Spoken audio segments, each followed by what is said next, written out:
અમૃતધારા 22 તાવડી તપેલીની વાર્તા।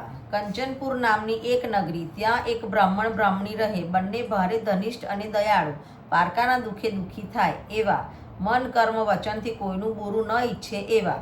સંતાનમાં 4 દીકરા દીકરી ને 2 દીકરા। દીકરીઓ તો મોટી થઈને સાસરે ચાલી ગઈ, પાછળ રહ્યા 2 દીકરા અને બ્રાહ્મણ બ્રાહ્મણી। બ્રાહ્મણીની ઉંમર થઈ ગયેલી અને ઘરકામ થાય નહીં। દીકરા નાના હતા એટલે વહુ પણ લવાય તેમ નહોતું। પવિત્ર પુરુષોત્તમ માસ શરૂ થવાને એક દિવસની વાર હતી ત્યારે બ્રાહ્મણી વિલોપાત કરવા લાગી। અરે રે, કાલથી પવિત્ર અમૃત માસ શરૂ થાય છે। રાંધવા ચીંધવાની કડાકૂટમાં ભક્તિ પણ થતી નથી, કથા વાર્તામાં જવાતું નથી। હે પ્રભુ, મારા સાથે આ ચૂલો ન હોત તો હુંય સવારથી સાંજ સુધી ભક્તિ કરત। ભગવાને બ્રાહ્મણીની આજીજી સાંભળી એ જ રાત્રે સપનામાં દર્શન દઈને કહ્યું કે કાલથી તારે રાંધવાની કડાકૂટ નહીં કરવી પડે। હું તને એક તાવડી અને તપેલી આપું છું। તાવડીમાં તાવે તો ફેરવીશ એટલે આપમેળે રોટલા ઉતરશે, અને તપેલીમાં કળછી ફેરવીશ એટલે મન ભાવતા મેવા મીઠાઈઓ મળશે।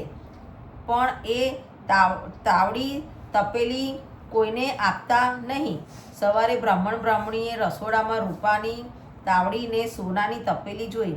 બંને રાજીના રેડ થઈ ગયા।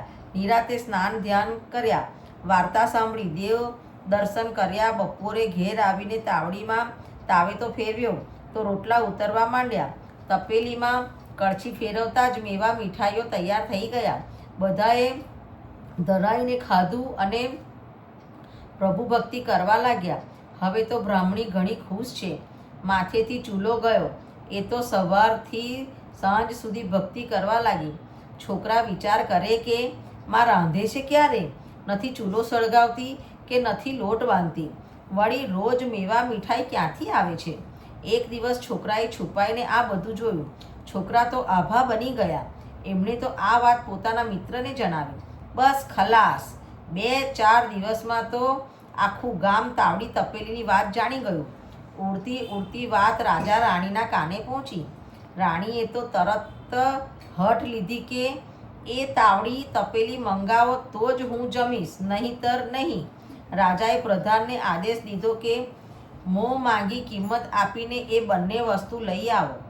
પ્રધાને બ્રાહ્મણીને ઘરે જઈને બંને ચીજની માંગણી કરી। ત્યારે બ્રાહ્મણ બોલ્યો કે માથું માંગો તો આપી દઈશ, પણ એ બંને ચીજો પ્રભુની પ્રસાદી છે, એ તો અપાય નહીં। પ્રધાને જઈને રાજાને વાત કરી।